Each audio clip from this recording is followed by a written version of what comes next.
Okay children, moving ahead in this chapter.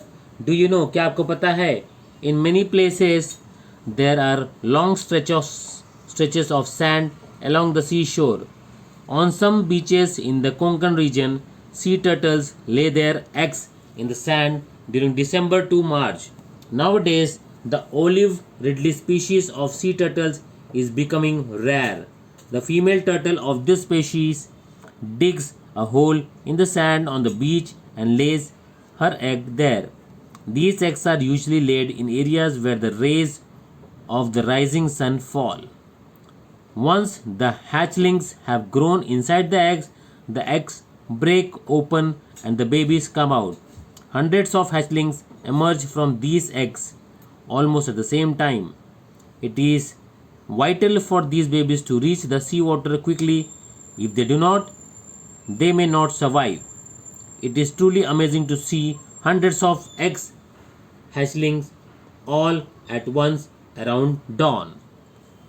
इस chapter में आगे बढ़ते हुए जानते हैं, क्या आपको पता है, कई जगहों पर समुद्र तट के किनारे रेत के लंबे हिस्से फैले हुए हैं.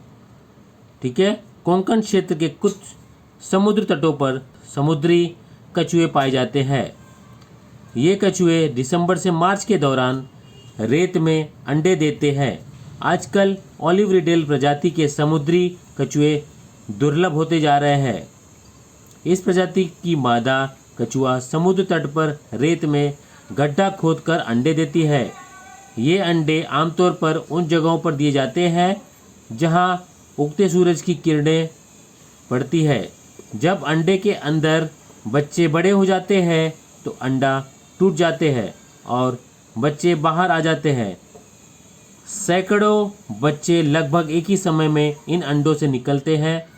इन बच्चों के लिए जल्दी से समुद्री पानी तक पहुंचना बहुत ज़रूरी है. अगर वे ऐसा नहीं कर पाते तो शायद वे जीवित न रह पाए.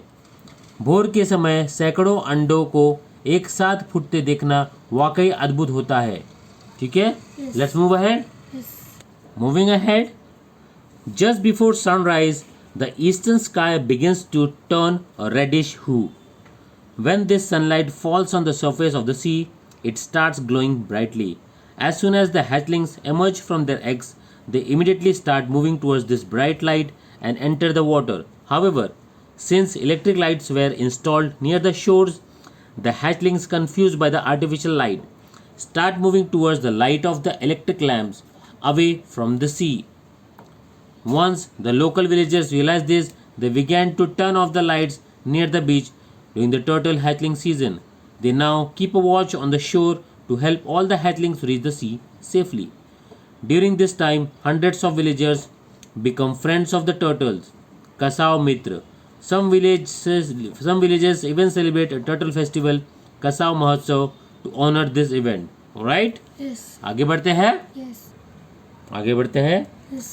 सूर्योदय से ठीक पहले पूर्वी आकाश का रंग हल्का लाल होने लगता है. जब यह सूर्य की रोशनी समुद्र की सतह पर पड़ती है तो वह तेजी से चमकने लगती है. अंडों से निकलते ही कछुए के बच्चे तुरंत इस तेज रोशनी की ओर बढ़ने लगते हैं और पानी में प्रवेश कर जाते हैं. हालांकि तट के पास बिजली की बत्तियां लगी होने के कारण कृत्रिम रोशनी से भ्रमित होकर कछुए के बच्चे समुद्र से दूर बिजली के लैंप की रोशनी की ओर जाने लगते हैं. जबकि स्थानीय ग्रामीणों को इसका एहसास हुआ तो उन्होंने कछुओं के अंडों से बच्चे निकलने के मौसम में समुद्र के तट के पास की बत्तियां बंद करना शुरू कर दिए. अब वे तट पर नज़र रखते हैं ताकि सभी कछुए के बच्चे सुरक्षित रूप से समुद्र तक पहुंच सके. इस दौरान सैकड़ों ग्रामीण कछुओं के मित्र बन जाते हैं. कासव मित्र. कुछ गांव तो इस अवसर को मनाने के लिए कछुआ महोत्सव भी मनाते हैं. ठीक हो? Yes. ओके, जिसको कहा जाता है कसाव महोत्सव. ठीक है, ऑलराइट.